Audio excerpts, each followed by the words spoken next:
एक भक्त थे, उनका नाम था गणपति भट्ट। क्या नाम था? गणपति भट्ट। गणेश जी के बहुत बड़े भक्त थे। गणेश जी के अलावा किसी देवता को देखते ही नहीं थे। इतनी निष्ठा थी उनकी गणेश जी में कि कहीं भी चले जाएं पूछते थे गणेश जी का मंदिर है तो मैं आऊंगा, नहीं तो नहीं आऊंगा। उस नगर में ही नहीं जाते थे जहां गणेश जी का मंदिर ही ना हो। ऐसी निष्ठा उनकी। निष्ठा एक बात होती है, कट्टरपंथी होना अलग बात होती है। जिस देवता को आप भजते हो उसके प्रति पूर्व निष्ठा रखो, पूर्ण निष्ठा रखो। अब ऐसे तो हनुमान चालीसा में गोस्वामी तुलसीदास जी लिखते हैं, और देवता चित्त न धरहि हनुमत से ही सर्व सुख करहि।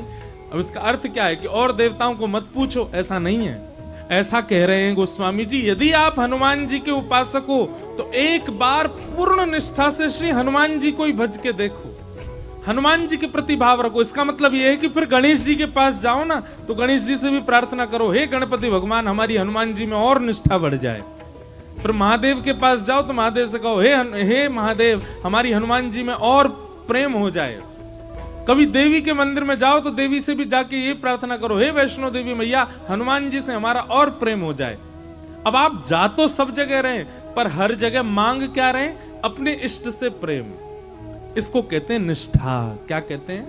निष्ठा। आप जाते सब जगह हैं, भजते सबको हैं, सिर सबके सामने झुकाते हैं, पर आपके चित्त में एक ही देव बैठे। ऐसी निष्ठा यदि आपकी है तो जो देव है ना वो देव आप पर कृपा निश्चित करेंगे। जैसे हम वृंदावन वासी हैं, हम तो एक ही के उपासक हैं। कौन के? टेढ़ी टांग वाले के उपासक हैं। हमारे तो बंसी वारो श्याम, मुरली वारो श्याम, वही है।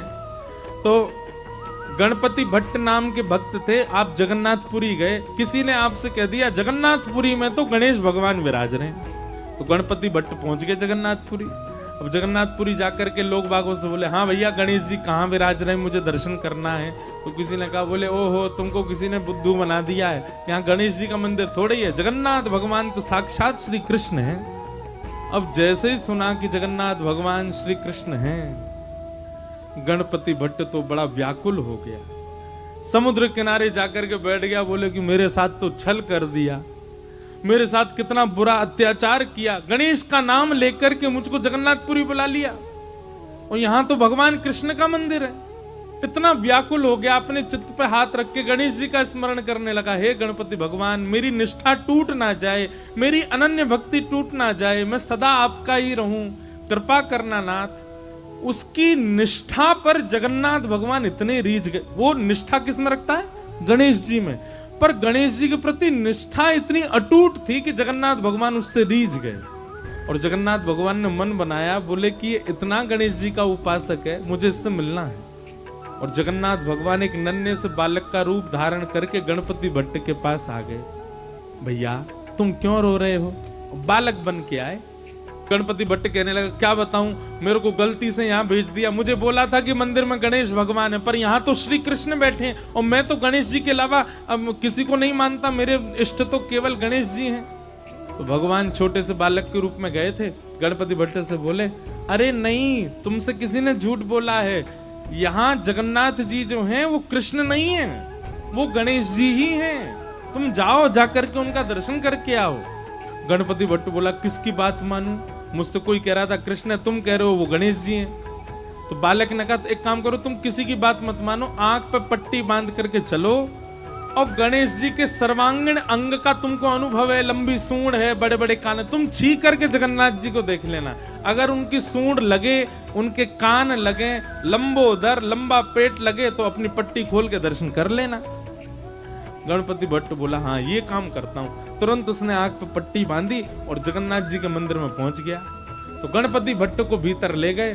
भीतर ले जाकर के आंख पे पट्टी बांध रखी, तो बोले पहले मैं चेक करूंगा ये गणेश जी होंगे तो ही देखूंगा। जैसे ही उसने जगन्नाथ भगवान के सबसे पहले नाक पे हाथ रखा, नाक पे हाथ रखा, सोई ठाकुर जी ने उसको अनुभव कराया, लंबी सूंड। अब वो तो ऐसे ऐसे पकड़े, बोले हाँ हाँ सूंड तो है इनकी। सूंड थी नहीं, भगवान ने माया से प्रकट कर दी। और गणपति भट्ट कहे, हाँ ये तो लंबी सूंड है। आंखों के पास कान के हाथ रखे तो महाराज लंबे लंबे कान, पकड़ पकड़ के, हाँ ये तो बड़े बड़े कान हैं। पेट पे हाथ रखा तो लंबोदर, लंबा पेट है। वो तो समझ गया महाराज ये तो गणेश जी हैं। और जैसे ही उसने प्रणाम किया तो भगवान ने अपनी सूंड से उसके सिर को ऐसे गुदगुदा और दिया। उसको विश्वास हो गया कि ये तो गणेश जी हैं। जैसे ही उसने पट्टी खोली, पट्टी खोल करके देखा तो गणेश जी तो नहीं थे, जगन्नाथ भगवान थे। ना उनकी सूंड है, ना उनके कान है, ना वो लंबोदर। अब तो वो बोला, ओहो मायावी कृष्ण, मायावी भगवान। आंख बंद करके स्पर्श करता हूं तो सूंड दिखती है, आंख खोल के देखता हूं तो जगन्नाथ दिखते हैं, मेरी निष्ठा भंग हो गई। जैसे ही उसने ये बात कही इतने में ही जगन्नाथ भगवान प्रत्यक्ष प्रकट हो गए और प्रकट होकर के उसको बोले, मुझे तेरी निष्ठा बहुत पसंद आई, तू अपने देव के प्रति इतना निष्ठावान है, लेकिन मेरी एक बात याद रख, कभी भी किसी में भेदभाव मत कर। तुम्हारी जिस देव में निष्ठा है उसमें पूर्व निष्ठा रखो, पर उसके अलावा किसी देव के पास जाने का अवसर मिले तो उससे चूको मत, वहां भी जाओ, वहां जाकर के भी उसको प्रणाम करो। ये सब मेरा ही विलास है, मैं ही गणपति हूं, मैं ही शिव हूं, मैं ही हनुमान हूं, मैं ही जगन्नाथ हूं, मैं ही भद्रकाली हूं, मैं ही वैष्णो देवी हूं, ये सब मेरा विलास है। इसलिए तो किसी भी प्रकार से भेद दृष्टि मत रख, क्योंकि भेद दृष्टि भक्ति में अपराध है। इसलिए इस अपराध के भागी मत बनो गणपति भट्ट। तुम गणेश के उपासक हो, इसका मतलब यह नहीं कि तुम अन्य देवताओं का तिरस्कार करो। इसलिए अपनी भक्ति को और पुष्ट करो, सब देवों में अपने गणपति का दर्शन करो। तब उस गणपति भट्ट का जो संशय था वो दूर हुआ, उसने जगन्नाथ भगवान को प्रणाम किया।